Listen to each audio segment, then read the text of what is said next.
Ang alamat ng Pilipinas. Noong unang panahon ay wala pang tinatawag na bansang Pilipinas. Mayroon lamang maliliit na mga pulo. Noong hindi pa rin ito bahagi ng mundo ay may nakatira ditong isang higanti. Ang kuweba niya ay nasa kalagitnaan ng dagat Pasipiko. Kasama niyang naninirahan ang kanyang 3 anak na babae na sina Minda, Luz at Bisaya. Isang araw kinakailangang umalis ng amang higanti upang mangaso sa kabilang pulo.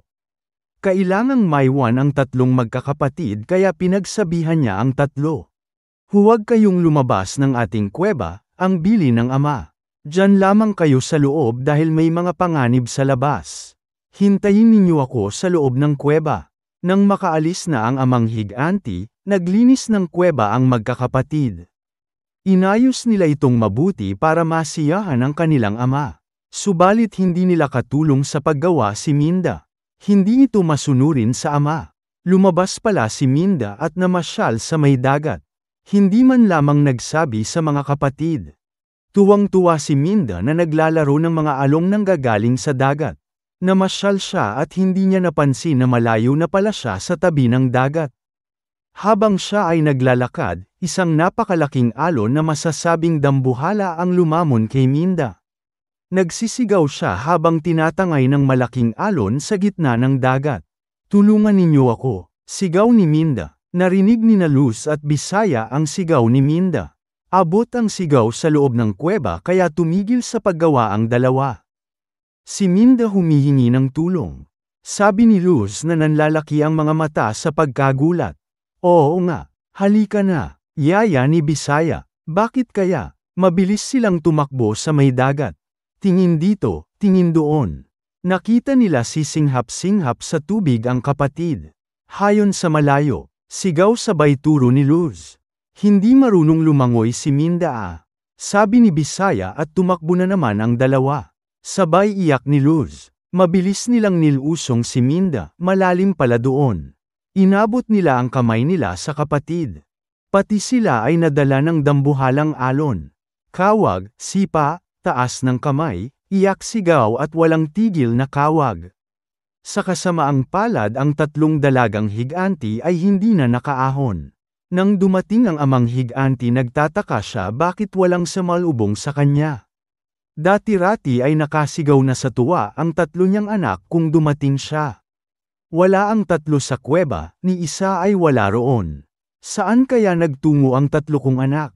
Tanong niya sa sarili. Saan kayo Luz, Minda, Bisaya? Walang sumasagot, hinanap niya sila sa paligid ngunit wala sila roon. Pinuntahan niya ang ilang malapit na pulo, ni anino ay wala. Baka may pumuntang tao at dinala silang pilit, sabi ng higanti sa sarili. Biglang umalon ulit at dumagundong, napalingon ang ama at naisip niya na baka nalunod ang 3. Damako pa siya sa malayo at hindi nagkamali ang higanti. Nakita niya ang labi ng ilang pirasong damit na nakasabit sa bato. Para tuloy niyang nakita ang 3 kamay na nakataas at humihingi ng saklolo. Naalala niya bigla na hindi niya pinayagang lumabas ang mga ito. Tumalon sa dagat ang higanti. Sa isip lamang pala niya ang larawan ng 3 kamay na nakataas, nawalan siya ng lakas. Mga anak, ano pa? Wala na himutok ng ama. Nawalan na siya ng ganang kumain. Tumayo, umupo, tumingin sa malayo. Isa-isang hinagod ng tingin ang bawat munting bato at kahoy sa malayo. At sa pagod at hapis napahilig sa isang bato at tuluyang natulog. Mahabang pagkatulog ang nagawa ng kawawang higanti. Nang magising ang higanti, kinusat niya ang kanyang mga mata. May nakita siyang wala doon dati. Tumayo bigla at tiningnan mabuti.